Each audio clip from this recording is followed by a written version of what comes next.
Para mí, todo nació en televisión. Ahora todo vuelve a televisión, ¿no? Ahora la televisión cobra una importancia enorme, ¿no? Y las plataformas, todo ese rollo que sabemos. Pero entonces todo esto sale de la injusticia de cómo se trataban los guionistas en televisión española, no había otra, ¿no? Entonces allí los guionistas escribían los guiones que firmaban los directores y que cobraban locamente los músicos, que solamente ponían una sintonía. Entonces los músicos eran los que de verdad, ¿no? El señor que figuraba allí como compositor de las series, ¿no? Era el que se llevaba todo el dinero de los derechos de autor.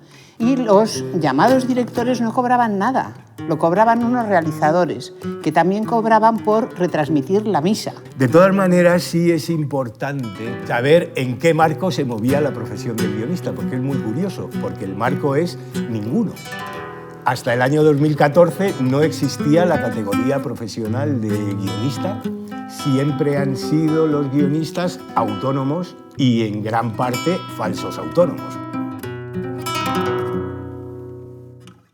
En algún momento de los inicios, estos tan duros, ¿os podéis haber llegado a imaginar que Dama hubiese llegado hasta el punto en el que estamos ahora, internacionalmente, con todos los contratos firmados, cuando es Dama la que representa a todos los directores y guionistas de toda Europa, de todo el mundo? Pues nunca tuve tanta imaginación yo. Y creo que si hubiera tenido la idea de que iba a tener que estar 11 años atravesando un desierto en absoluto agradable, pero en muy buena compañía, creo que si me iba a decir son 11 años, hubiera dicho adiós.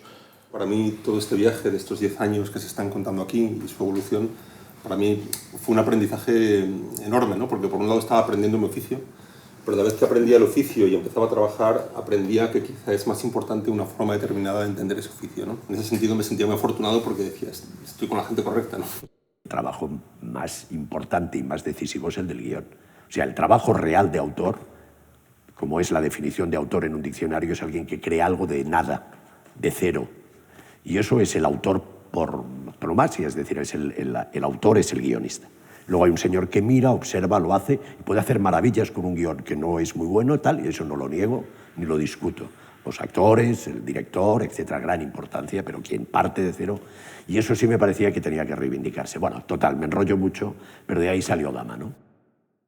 Yo me acuerdo que hicimos una serie para televisión con Rafael cuando se empezó a rodar en cine y se empezó a rodar en 16 para televisión, etc.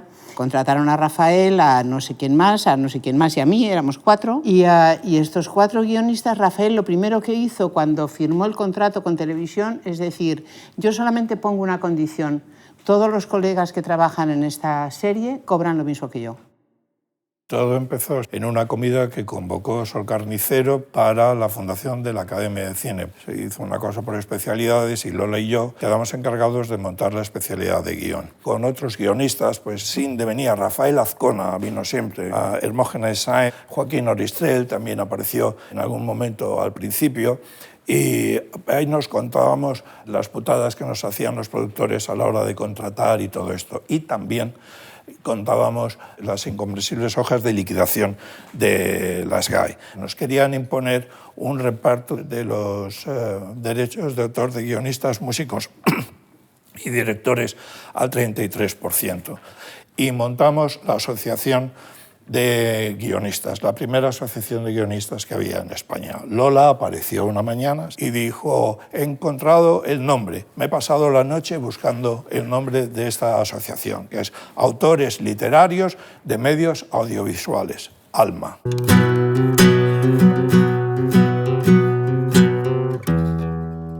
Fernando hizo un logotipo magnífico que colgamos ahí en el patio y ahí empezamos a trabajar sin saber muy bien qué es lo que había que hacer. Yo no sé exactamente qué nos imaginábamos que íbamos a encontrar. No creo que pensáramos que aquello iba a ser un auditorio lleno de gente, pero es verdad que cuando llegamos a una corrala que para mí estaba en la otra punta de Madrid, casi me salía de Madrid, y vimos el logotipo anunciaba que dentro iba a haber espectáculo.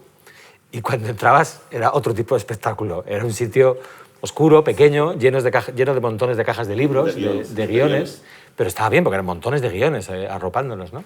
Y éramos 6 o así, y entre ellos estaba Rafael, efectivamente. Entonces yo recuerdo pensar, digo, bueno, por un lado, qué bien, qué nivel de compromiso hay, por otro lado, qué pocos somos, y por último, en qué profesión me he metido, que la figura más notable está aquí protestando como los demás. No había ninguna posibilidad de hacerlo y hacíamos las asambleas y cuando conseguíamos que aparecieran 10, además de los que hubiéramos sido la junta directiva, eso era un triunfo. Era un triunfo. Podíamos hacerlo en las asambleas en aquel cuchitril. Luego, cuando pareció que empezaba a venir más gente, fuimos al Sambi y éramos 4 gatos. Y siempre he contado esto. Empezamos con la sala de reuniones más pequeña del Sambi y acabamos en la más grande. Pero eso fue un camino larguísimo, de 10 años. De aquellas reuniones de donde salió todo lo demás. Yo creo que el impulso más importante para seguir adelante como sindicato fue la necesidad de encontrar la manera de gestionar las obras. Es decir, que para mí la clave de Alma está del mantenimiento del concepto de sindicato, está precisamente en el salto que se dio inmediatamente después para pensar en cómo gestionar todo, no solamente el trabajo de la escritura, sino el concepto de la obra en tal, como tal. Y el concepto de la obra en tal, como tal, estaba en Dama. SGAE tenía una tarifa, recaudaba más o menos el 2% de todos los ingresos de cualquier televisión, en nuestro caso, y de esto asignaba el 1,6 a música y el 0,4 a audiovisual. Esto era un primer, digamos, 80-20. Eso, mirando las tarifas, lo decías, oye, mira, tarifa de televisión, 80 música, 20 audiovisual. ¿Y quién permite eso? ¿Qué es la SGAE? La SGAE, cuando yo la conocí, era Sociedad General de Autores de España. Lo que consiguió realmente Dama, Alma y todo este movimiento es que al menos eso se destapara. Y ahora es Sociedad General de Autores y Editores. Pero los que mandan en la SGAE son los editores musicales. Alma y Dama estuvieron mucho tiempo confundidas. De hecho, digamos que Alma parió a Dama, y durante mucho tiempo compartíamos la agenda. Y la agenda era básicamente defender los derechos de los guionistas, entre los que estaba la gestión de los derechos de propiedad intelectual, con una entidad propia del audiovisual y no ahí pegados a los músicos y sobre todo a los editores musicales, ¿no? De por qué tiene que gestionar Sony Music Internacional los derechos del guioncito de la serie que he escrito yo. Se luchaba contra una cosa que todavía se sigue luchando, que es que estamos cada uno trabajando en nuestra casa, en nuestro ordenador, y entonces todo el mundo decíamos, yo no entiendo, yo me pongo a leer la ley de propiedad intelectual y me pierdo, yo no sé de números, y entonces hemos luchado siempre contra una inercia que era que se encargue otro, ¿no? O sea, al fin y al cabo, el reparto cuando me viene yo no lo entiendo, pero es una propina. No lo considero un salario ni un derecho, sino una propina. Como no sé lo que me van a dar, pues cuando me llega, pues hago palmas, ¿no? Ellos decían el derecho de remuneración, que es lo que no se puede renunciar porque la ley dice que te lo tienen que pagar, sí o sí, eso vale el 20%. Y 80% es el derecho exclusivo, que ellos llamaban el bueno, el pata negra, que es que tú te reservabas el derecho de comunicación pública. A todos los americanos se supone que solo les pagaban el 20%, y esta es la famosa bolsa de dinero de la SGAE que nos decían, del 80% que se supone habían sustraído a los americanos. Pero ¿por qué no hablas también de la parte de Alma que compete al tema de la contratación, cómo eran los contratos en aquella época? Aquella cláusula famosa de todos los medios de difusión inventados o por inventar en esta galaxia o en otras, que yo he firmado ese contrato. Yo también he firmado. Lo de en otras yo no sé si lo he visto. Desde luego en todo el universo lo he visto y lo sigo viendo actualmente. Y esto de los medios futuros que no están inventados, que se supone que es nulo en la ley española. Bueno, de hecho ha pasado, se han inventado medios. Pero aparece en los... Planetas nos han descubierto. Planetas no, pero medios sí. En los contratos todavía. Estamos en un país de Alibaba, este es el país de Alibaba. Si alguien puede robar, roba. roba el usuario las películas, roba el tendero poniéndote el papel todavía más gordo que el peso del jamón. O sea, roba todo el mundo. Aquí había una cosa muy clara, que es que había un organismo muy poderoso, que era la SGAE, que lo llevaba una persona muy astuta y que le gustaba mucho el poder, porque yo creo que esto fue el secreto de todo, ¿no? Y que se dio enseguida cuenta, el señor Bautista, de por dónde iban los tiros. Se dio cuenta que dentro de las SGAE los que mandaban eran las editoras de música internacionales, las multinacionales de música eran los que tenían los votos realmente para elegir al presidente, etcétera, etcétera, y por lo tanto a esto no solo no había que llevarle la contraria, sino hacerle muchos favores. De alguna manera, mientras eran continuamente mimados toda la parte musical, la parte audiovisual, pues era de alguna manera minusvalorada.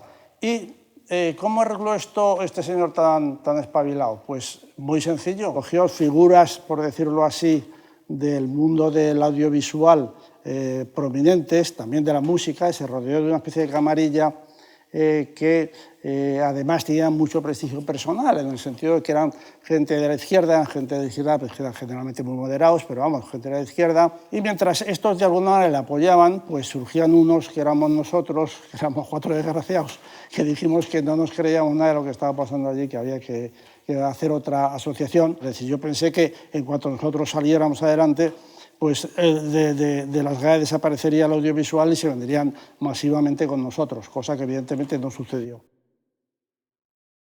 Yo recuerdo como una procesión interminable casi, larguísima, de comidas, reuniones, llamadas, no éramos muchos, y me acuerdo de varias cosas que se repetían. Una, que si ibas al ministerio te decían, no, esto mejor no lo toquéis, es verdad que estáis mal, os entiendo mucho, pero no hagáis nada que va a ser peor. Otra, que si ibas a SGAE a decir, vamos a intentar reconducir esto, te decían, no tenéis ni idea, esto es un lío, no os metáis. Y luego nos reuníamos, nos volvíamos a indignar y tú venías y nos decías en algún momento, lo que hay que hacer es cruzar la calle y presentar una autorización y hacer nuestra propia entidad de gestión. Yo me imaginaba la calle Barquillo, además. Exactamente. Pero si es que yo jamás he dicho nada de cruzar la calle, nunca. Sí, como de encadenarnos a las GAE. ¿Cómo no? La calle, yo recuerdo encadenarnos a la escalera de las GAE. Yo de cruzar la calle... No, Lola, o sea, perdóname. O sea, cruzar la calle tiene tu copyright, es tuyo. Tú lo dijiste, lo decías siempre. Pero a lo mejor porque lo dijo... Yo no sé lo que quiere decir cruzar la calle. Dabas un puñetazo en la mesa. Lo que hay que hacer es cruzar la calle. No, pero yo antes, cuando hablabais de cruzar la calle, vale, muy bien, mía, cruzar la calle. Pero de verdad que yo decía, cruzar la calle, yo me asustaba y pensaba en el Ministerio de Cultura y entonces decía, la calle Barquillo, digo, bueno, es estrecha, cruzar la calle no será para tanto. ¿Por qué aguantamos tanto tiempo? Es que lo pasábamos bien. Nos reíamos mucho. Nos reíamos mucho. ¿No? Por aquella cosa que decía Stenberg del éxito de Chaplin, dice que el lado cómico de la humillación, es decir, éramos capaces de reírnos de estas humillaciones a las que nos sometían y no nos sentíamos afectados por ellas. No, nosotros íbamos a hacer aquello, estábamos por encima de estas putadas enormes que nos hicieron, porque no quiero contar cómo eran las entrevistas, las 3 o 4 entrevistas que tuvimos con Teddy Bautista. No quiero hablar de las entrevistas que tuvimos con Javier Solana o con Enrique Balmaseda, no quiero hablar de eso, ¿no? Sabíamos que era justo, sabíamos que lo podíamos hacer, nos decían todos los datos que se podía hacer y al mismo tiempo nos parecía algo imposible, al menos a mí. Parecía, de esto no saldrá nunca, esto no nos lo tirarán, será imposible, perderemos el dinero, perderemos la salud. No, yo creo que perderemos el juicio. Pero según el día, te tiras por un lado o por otro. Pero era algo, o sea, decíamos, esto terminará saliendo porque es imposible que no salga. Porque es justo, ¿no? Es justo y nos parecía que eso era suficiente para abrirse camino, menos mal que pensábamos que el que fuera justo era suficiente. Hay esa comida que viene del mundo Balmaseda, intentad cambiarlo desde dentro de las GAE, intentad cambiarlo desde dentro, y hubo un momento que dijeron, hay un espacio aquí para que uno de vosotros entre, ¿no? Y me tocó a mí. Y dijimos, bueno, vamos a intentarlo desde dentro, vamos a ver qué podemos hacer desde dentro. No creíamos que pudiéramos hacer mucho y aquello fue, digamos, una batalla de un tiempo larga, yo de grandes broncas con aquel consejo, de grandes que te querían corromper todo el rato, mandarte a Maastricht y no sé cómo, y darte grandes despachos y darte enormes cosas, y yo iba allí a arreglar lo que suponía que teníamos que arreglar. Y toda esa batalla... llegó un momento en que hubo esa asamblea o esa reunión del Consejo donde yo vi claramente que nos habían traicionado todos y donde los colegas que éramos del audiovisual se levantaron y se marcharon y yo me quedé allí solita defendiendo lo que se suponía que un día antes yo había dicho nos la van a colar por aquí, no puede ser. Entonces yo cuando vi eso claro, me acuerdo que yo hacía así rayas todo el rato mientras que diciendo ¿qué hago, ¿no? Y al final de eso dije, lo siento, está claro, hemos venido aquí intentando arreglarlo, yo he venido aquí intentando hacer algo desde dentro, no se puede, dimito, ¿no? Me voy.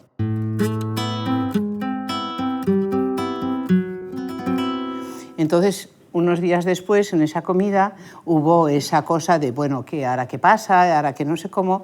Y sí hubo como un comentario de decir, pues, la gente que lo tiene claro se va y los que no lo tienen claro se quedan. Lo digo dejándolo muy suavito, porque las palabras que tú dijiste eran un poquito más gruesas, ¿no? Pero Rafael, eso sí, perdimos a Rafael, porque dijo, si los colegas se enfadan, yo aquí no voy a estar en esta guerra.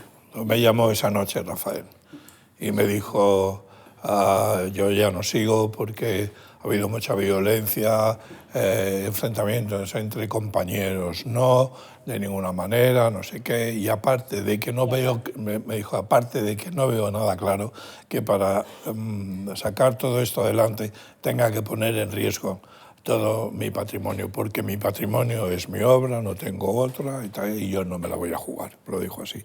Lo tienes que entender y tal, y dije, yo claro que lo entiendo, no lo voy a entender.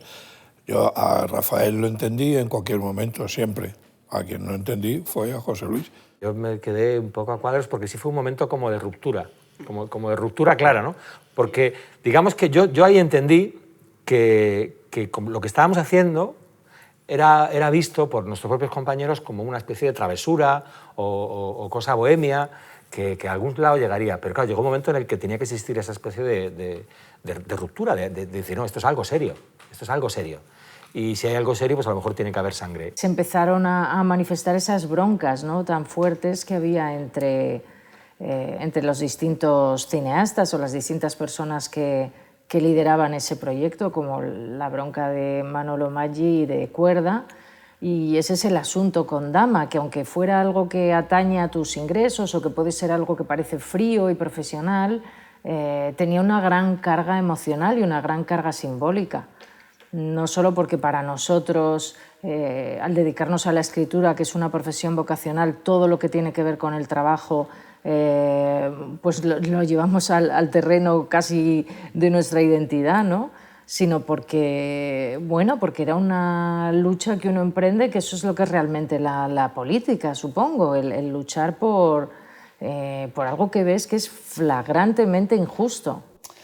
Por el otro lado no teníamos ningún apoyo, por el lado que hubiéramos dicho, bueno, pues puesto que somos alguien que estamos protestando porque nuestros derechos se ven conculcados, es de esperar que la izquierda nos apoye. Eso no sucedía, porque sí que Teddy Bautista lo tenía muy bien arreglado con esa camarilla que estoy diciendo, y de hecho hubo grandes broncas entre compañeros, las cuales yo no participé, en una cena me parece, porque se nos llegó a acusar poco menos que de submarino de la derecha para destrozar la sociedad de autores, que por lo visto era un baluarte del progreso. Luego ya se ha visto que hay cierto progreso que es mejor que no exista. Llegué allí, estaba yo con toda la gente que me había precedido, sentía mucho respeto por ellas y bueno, yo les dije, yo creo en la causa, creo que es la manera justa de organizar esto de los derechos de autor, qué es lo que tengo que hacer, cómo puedo ayudar. Y me dijeron, bueno, pues una cosa fundamental sería que tú le hablaras a tus compañeros que estáis escribiendo en televisión, de que esto es lo justo, lo adecuado para venir aquí. Y eso es lo que de alguna manera yo empecé a hacer, ¿no?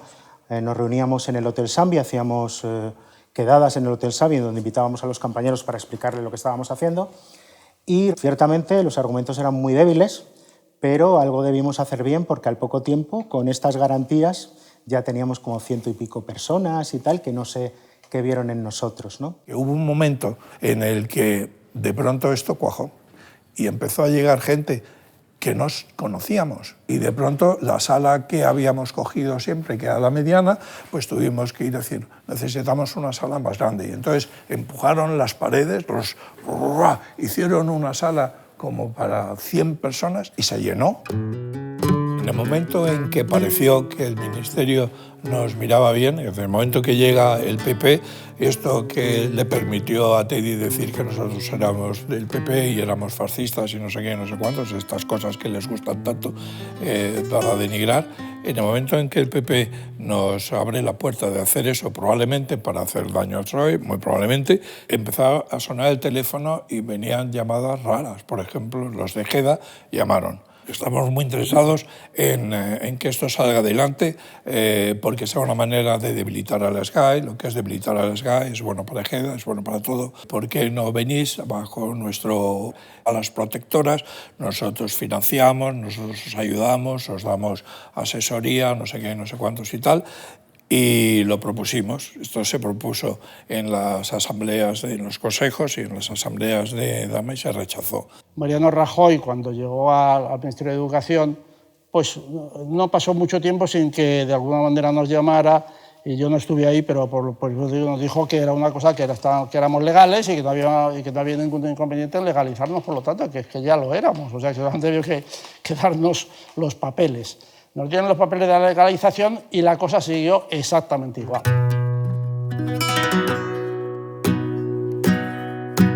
Eso nos condenó a volver a atravesar el desierto, pero realmente nosotros, ¿qué sabemos de movernos por ahí fuera, de no sé qué sabemos de lo que hay, qué sabemos de cómo se reparte? No sabíamos lo que era eso.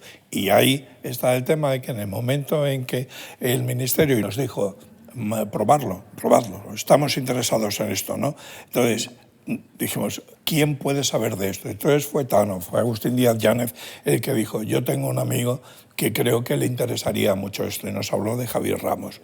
Entonces, aterrizó Javier Ramos, que fue, de verdad, o sea, lo he de decir así, o sea, fue como si viniera el arcángel San Gabriel a iluminar aquella caverna, porque dijo, estáis perdiendo el tiempo, esto es clarísimo, naturalmente que podéis hacerlo, y además dijo, es muy fácil, lo de las tarifas, es muy fácil, obra por obra, olvidaros de los nombres, lo hacemos obra por obra, cada película, cada serie de televisión tiene su DNI, y eso es lo que funciona.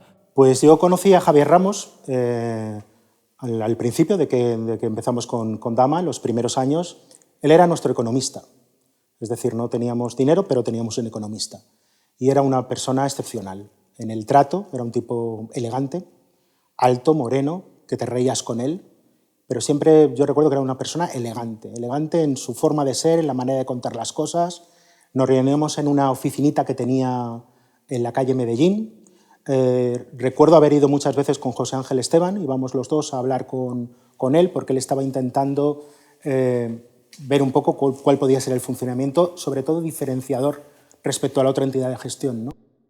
Esa idea del repertorio, que nadie conocía, para nosotros era fundamental. Y era fundamental saber quiénes estábamos y qué obras se representaban, porque cuando se fuera a negociar con los usuarios, estaríamos trabajando con obras identificadas. Pero aquella idea del repertorio fue definitivamente revolucionaria y trabajamos por primera vez con organismos y empresas y mecanismos internacionales que podían identificar además esas obras en todo el mundo. Esa idea de la trazabilidad nos permitió además trabajar en otra idea fundamental, que era cómo y quién y dónde y cuándo se exhibía esa obra, en qué cine, a qué horas o en qué televisión, a qué horas. Naturalmente vamos a hacer una entidad de gestión transparente, muy generosa, mucho más eficaz de todo esto, ¿no? Y además muy altruista, porque ninguno de los que llevamos 10 o 12 años trabajando aquí hemos cobrado un solo duro y además no lo vamos a cobrar, ¿no? Lo decías eso. Y entonces decía, entonces yo me voy, pero nosotros nos quedamos ahí. Y esa fue la historia. Yo por eso sí quiero decir que Javier fue una persona fundamental para que esto pudiera llevarse a cabo. ¿Y no crees que habría que hablar de los momentos fundacionales, que también éramos como niños con los juguetes de Reyes, ¿no? Un poco, con ese temblor de que la cosa era inminente, y yo recuerdo reuniones donde se decidió el nombre de la entidad, donde se decidieron los estatutos, donde se decidió que fuera un socio un voto, por ejemplo, o cosas de ese tipo, ¿no? Donde se sentaron realmente las bases de Dama. El momento en el que se dijo que podía ser Dama o Daga, ¿cuáles eran las alternativas? Daga y Faga. ¿Y quién se lo inventó esto? Pues no sé. Yo no, que no. ¿Dama? Vale. ¿Quién se lo inventó, Dama? A mí me suena. Pues de la Yo misma antes- manera. Pero estábamos así... Bueno, que no, Yo qué creo mal. que sí. Oye, llegó Lola y dijo, Yo lo estoy seguro. repitió, pero era como un remake. Era igual, por Yo eso estoy lo seguro recuerdo que también. Tú también, Estoy ¿verdad? Yo convencido, también. convencido. Sí, llegó Lola y dijo, me he pasado la noche jugando a los acrósticos estos, viendo cómo se podía llamar la entidad de gestión. Tengo dos, Dama o Daga, derechos de autor de guionistas audiovisuales. Pero como no éramos solo guionistas, dijimos, no, tiene que ser... A mí me gustaba más Daga, me gustaba. O sea, conociendo... Más agresivo, ¿no? Y Lola dijo, pues el otro es Dama. Y entonces yo, pensando que Dama es obra de Lola, porque es verdad que es obra de Lola, me pareció que era el nombre que le correspondía. Pues me encontré con mucha ilusión por parte de las personas que tenían la idea de formar el proyecto. Muchísimas ganas, vi mucho conocimiento del tema de la propiedad intelectual por parte básicamente de Tomás Rosón, que fue la persona que estaba allí, pero muy pocos medios para algo tan grande como era montar una entidad de gestión de derechos de autor, que además pues no estaba sola, sino que lógicamente se formaba con autores que tenían que salir de la CAE y que por lo tanto sabíamos desde el principio que iba a suponer grandes conflictos en el sector de propiedad intelectual. Nos encontrábamos a nivel institucional y de la administración con un reconocimiento, pero por otro lado no se veía una actitud por parte del Ministerio en ese momento de intentar mediar en un conflicto en el cual intentar solucionarlo solos era bastante complicado. Y por otra parte nos encontrábamos con un sistema en el cual gran parte de lo que nosotros queríamos recaudar y gestionar ya estaba en manos de otra entidad de gestión. Y solucionar eso era difícil. Pensábamos que con llegar a la otra orilla, con cruzar la calle era suficiente, de repente nos dan la autorización y empiezan los problemas, empiezan las zancadillas, las querellas criminales, sí. El dejar de cobrar, una especie de agonía del desierto que perseguía que abandonáramos. Yo recuerdo en relación con eso, en reuniones, sobre todo en las primeras, en las que éramos muy conscientes también de los riesgos que afrontábamos, ¿no? Yo recuerdo que en algún momento, no sé si fue Manolo, también dijo, aquí hay mucho dinero en juego, es decir, la existencia de Dama y su naturaleza lo que está cuestionando es un concepto que entró en nuestras vidas así, de golpe, ¿no? El repertorio universal, ¿no? Que en ese momento lo tenía la SGAE y que implicaba que ellos tenían toda la obra, porque encomendada la gestión de toda la obra, porque no había ninguna otra entidad de gestión. En el momento en que aparecía una, aunque gestionara el repertorio de 80 autores, de 100 autores que éramos al principio, eso les obligaba a ellos a identificar su obra, con lo cual ponía al descubierto no solo muchas irregularidades, sino también pues, todo el tema de la recaudación de las películas americanas, que en realidad era una recaudación fraudulenta, porque ese dinero no se daba a los autores de las películas, ¿no? Se gestionaba, como ya habéis dicho y como ya sabemos. Y yo recuerdo ese momento también de Manolo decir que hay mucho dinero en juego. Decía, al entrar en el portal, mirar a los lados, que yo salía súper preocupado de aquellas reuniones. Entonces estaban siempre con el rollo de que esto es un monopolio natural y no puede ser de otra manera. Y lo que estáis haciendo vosotros es perjudicar a los autores, porque fomentáis la desunión. O sea, porque vosotros lo único que conseguís es que los usuarios se empoderen y negocien una cosa contigo y otra y salimos todos perdiendo. La otra historia que hay de todo esto era que cuando te decían ¿y cómo vais a hacer lo de la gestión de los derechos internacionales, de no sé qué? Esto es muy complicado, decía, esto es imposible, no sé qué. Y de eso decías que esto es muy difícil, ¿cómo lo vas a hacer? Desde Protodama descubrimos que las GAE gestionaban muy mal los derechos internacionales porque no le interesaba hacerlo bien. Es que con Francia no tenían acuerdo hasta que apareció Dama. También. Por ejemplo, quien de pronto dijo, eso se puede hacer, fue Ángeles. En esa etapa yo hice varios viajes, además por Europa, con Tomás Rosón, viajes que hacíamos con la Asociación de Guionistas, con Alma, pero en el que bueno, pues aprovechaba para establecer vínculos y también para observar cómo trabajaban otros y cómo funcionaban otras entidades de gestión. Y en este viaje a Los Ángeles, el gerente, o el que fuera el director, que no era un guionista, era un abogado, el que llevaba el Writers Guild y con el que tuve la cita, la verdad es que fue una cita, pues, en fin, un poco paradójica, porque aquel señor, en fin, lejos de ser aquella figura que yo me imaginaba, ¿no? Esta figura de que es el capitán de un gran barco que recauda muchísimo dinero, todo el dinero de todos los guionistas de Hollywood, pues era un hombre que estaba casi tan atribulado como nosotros, con sus propios frentes, y que se sentía, según me decía, frustrado de capitanear pues este barco que era como ser pastor de gatos y pretender que tu rebaño obedezca, ¿no? Y bueno, pues fue desde luego interesante poder establecer esta relación, aunque es verdad que nos faltaba el peso específico que ahora tiene Dama. Se convirtió en una cosa muy importante los viajes internacionales. El primero lo hizo Ángeles González Sinde, a la que nombramos enseguida presidenta, y entonces no podía ir, hacía falta alguien que hablara en inglés, y me dediqué, junto con Tomás Rosón, que era nuestro abogado, a viajar por Europa, un poco para hablar de los problemas de cada uno, pero también para llevar los nuestros, ¿no? Intentar hacer valer lo que había hecho Dama y dónde había colocado Dama la profesión. Y aquello ha terminado funcionando, no por los viajes que hicimos Tomás y yo, sino porque esa conciencia que estuvo muy desde el principio, de mandarnos a nosotros pues en París, en Atenas, en Dublín, en Londres, en Bruselas, estuvimos en todas partes. Incluso organizamos una aquí, organizamos una conferencia de guionistas europeos aquí. Esa conciencia internacional, Dama no la ha abandonado, de manera que lo que era impensable hace 15 años, que es que la SGAE se ha quedado sin un solo socio internacional para la gestión de derechos en España, se los ha quedado todos Dama. Hemos podido crecer en momentos muy delicados. Hay un nombre, es posterior a la autorización, pero estamos aquí por él también, evidentemente, que es José Luis Domínguez, que fue el que en un momento de bajón total, llegó José Luis y dijo, no, esto se puede hacer, esto hay que hacerlo. Entré en Dama por casualidad, porque veníamos concretamente pues, con otro compañero abogado, Juan Fernández Viaga, de hacer una serie de gestiones en el Congreso de los Diputados, y nos acercamos a Dama, que entonces tenía una sede al lado del Congreso, porque allí trabajaba pues, Paloma Fernández Viaga, hermana de mi compañero, y pasamos por allí pues, para tomarnos un café con ella y saludarla. Y nos encontramos pues, casi toda la junta directiva que había terminado una reunión, y que pues el motivo principal y fundamental es que después de 3 años de funcionamiento pues aquello no salía hacia adelante, y que bueno, pues estaban metidos en fundamentalmente tenían deudas por todos sitios y no había fórmula de sacar los convenios de recaudación que cuando constituyeron la entidad de gestión pues se suponían que eran todos muy fáciles.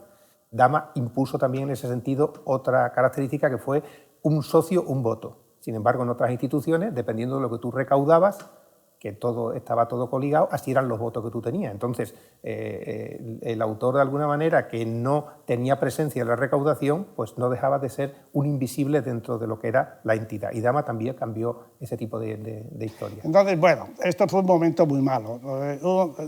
Entonces hubo un momento en que estábamos legalizados y seguíamos sin cobrar ni de Dama, porque no le admitía a nadie las facturas, ni de las GAE, porque nos habíamos ido, con lo cual pues no cobrábamos de nadie. Ese fue el momento, vamos a decir así, entre comillas, heroico, aunque hay que decirlo entre comillas, desde luego.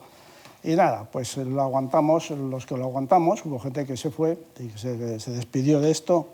¿Por qué? Pues muy sencillo, porque bueno, pues necesitaban el dinero. Es decir, que eran casos muy comprensibles. Yo recuerdo uno que me llamó por teléfono una persona y le dije, pues mira, pues es que vete a las GAE otra vez y cobra, porque este dinero lo necesitas urgentemente.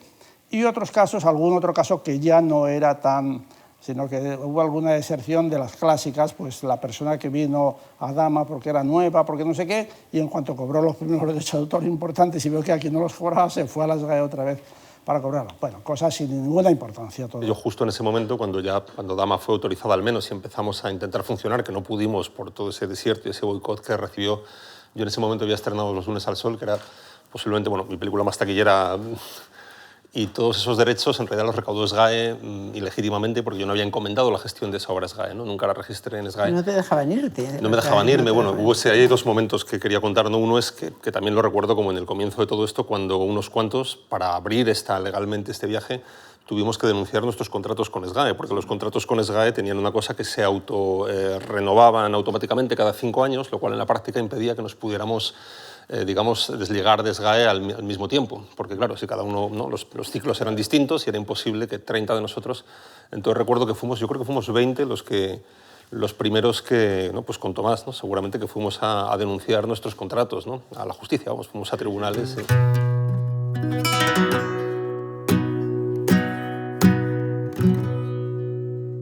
Sí recuerdo que tiempo cuando todavía seguían sin pagar o cuando ya empezaban a pagar, pero pagaban mal también, empezaban a darle a Dama, ¿no? Que es lo que...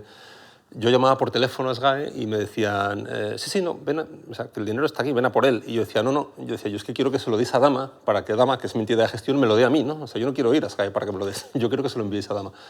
Por supuesto, esto te respondían que no, tal. Y cuando la conversación se complicaba un poco más y yo empezaba a preguntar cifras simplemente, digo, bueno, ya que lo habéis recaudado, decidme cuánto habéis recaudado, para ir teniendo datos, ¿no? De cara a todos nuestros movimientos posteriores, había un momento a la cuarta réplica que me decían, esta conversación no la queremos tener por teléfono. Me decían, esto por teléfono, esto lo he escuchado yo al teléfono.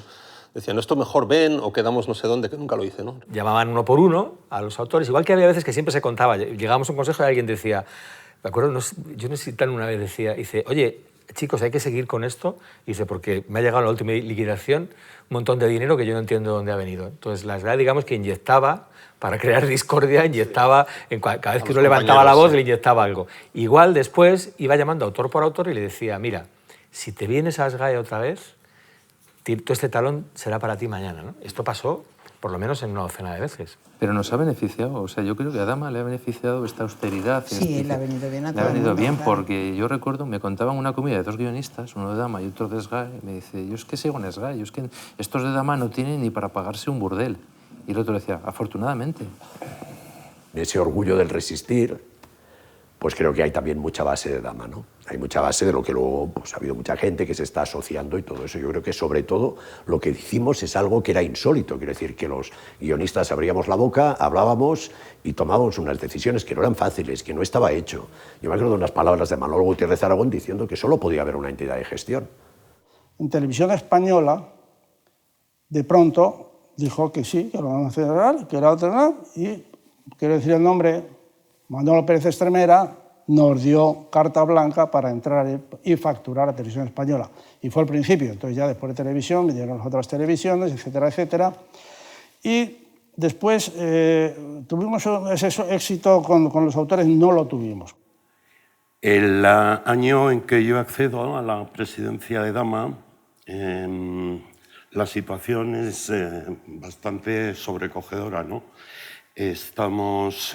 Nos disponemos a afrontar un tiempo por delante de enfrentamiento de alguna manera cada vez más virulento de alguna manera con la sociedad general de autores y editores.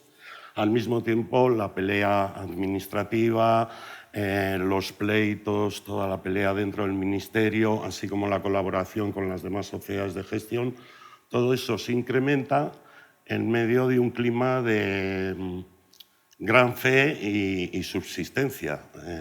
Nuestros socios, que ya llevábamos años sin cobrar retrasos, sin cobrar nuestros derechos y con perspectivas de tener que resistir con pan de munición los próximos años, de alguna manera eso fortaleció enormemente, cohesionó enormemente y nos dotó a todos los que permanecíamos y a todos los que se integraban, como digo, de una gran fe y de una gran fortaleza, de una gran convicción, de una gran cohesión.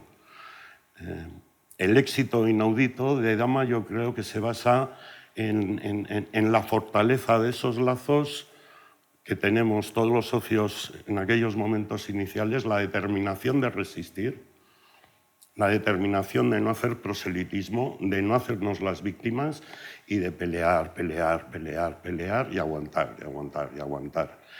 Y bueno, 5 años después ya la cosa empezó a cambiar, empezamos a recaudar, a repartir, y había unas razones para continuar la lucha con otro hálito, ¿no? Durante aquellos años, las reuniones con la SGAE se sacaban con uñas y dientes, pero se sacaron muchas, siempre nos hacían una especie de envolvente, fingían que avanzábamos, fingían que entendían, fingían que pretendían llegar a acuerdos y jamás lo hacían, ¿no? Y jamás lo hacían. Y bueno, fue una batalla de resistencia que creo que hemos ganado. Yo creo que una de las cosas que, por lo menos yo sí pensaba, es que se pudiera corromper, ¿no? Tanto alma como dama, ¿no? Y afortunadamente no ha ocurrido. Pero yo pensaba que podía repetirse otra vez, ¿no? O sea, que cuando empezó las GAE con los músicos aquellos de las zarzuelas y todo el tal, pues serían unos estupendos, ¿no? Y luego aquello, el país de Alibaba se lo... La gente que trabaje en Dama tiene que trabajar por altruismo para que Dama salga adelante y todo lo demás, digo, los profesionales, ¿no? Es decir, nada de que los profesionales dirijan la entidad, no. Profesionalice, ¿no? No. O sea, nosotros, estos tienen que estar en la junta directiva, tienen que tomar las decisiones, pero lo que es la gestión la tienen que llevar gente que sea ajena, ¿no? Gente que contratemos, examinamos, elijamos y lo decidamos. Y cuando estemos hartos, los despidamos si no estamos de acuerdo con cómo lo están haciendo. Creo que esto es así. Una cosa que hay que decir también, que lo ha apuntado Víctor para que no se nos olvide, es que lo que pensaban 10, 20 o 30 ingenuos hoy es lo que ordena la ley europea. Sí. Es decir, no solo no estábamos en absoluto equivocados, sino que dimos en la diana 100%, hasta el punto que hay una directiva que la ley de propiedad intelectual española tiene que adaptar de aquí a meses, que habla de la necesaria trazabilidad desde el cobro hasta el pago. Eso lo hemos inventado en Dama, eso no existía ni por asomo en aquella época y es exactamente todo lo contrario a lo que hace SGAE, ¿no? Las ideas de Javier Ramos se adelantaron 20, 30 años a su época, desde luego.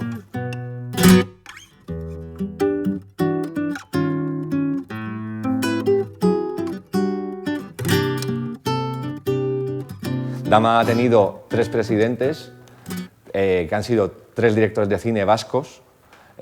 Moncho Armendáriz fue el primer presidente, luego Enrique Urbizu y luego yo, Borja Coveaga. Y nada, la esperanza es que el siguiente presidente sea mujer, a lo mejor guionista o no directora y no vasca. Yo siempre he vivido desde la presidencia la normalidad. Creo que llegué ya a presidente o incluso a socio cuando todas las batallas se habían librado y toda la parte de travesía en el desierto había acabado. Entonces, claro, Dama está creciendo muchísimo. Autores franceses, hablando de directores y guionistas británicos, hablando también de todo el cine norteamericano, ¿no? Que al final pues hace que Dama sea la entidad de derechos de autores audiovisuales.